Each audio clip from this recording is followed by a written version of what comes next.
Hi there, myself Haripriya. So today's topic is how to handle the salary negotiation. So let's start with the topic.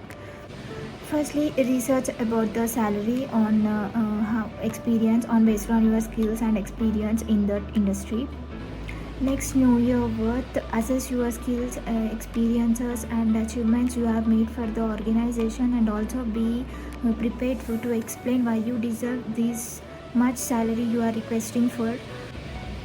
Wait for the right time to discuss about your salary until you receive the job offer from the company. Please try to avoid discussing your salary with them. Consider the full package, take into account bonus shares, vacation days, and also other perks what they are offering to you.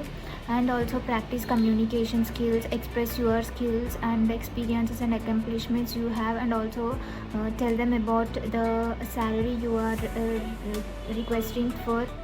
Listen actively, pay some attention in the negotiation process, and also show them the gratitude for giving the opportunity to discuss about the salary negotiation.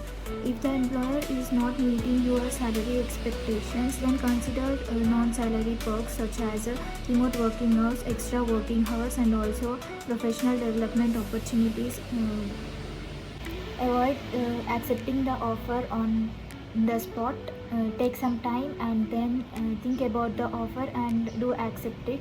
And also write, if you accept the salary or offer, write them a mail or an offer letter regarding the acceptance of the salary.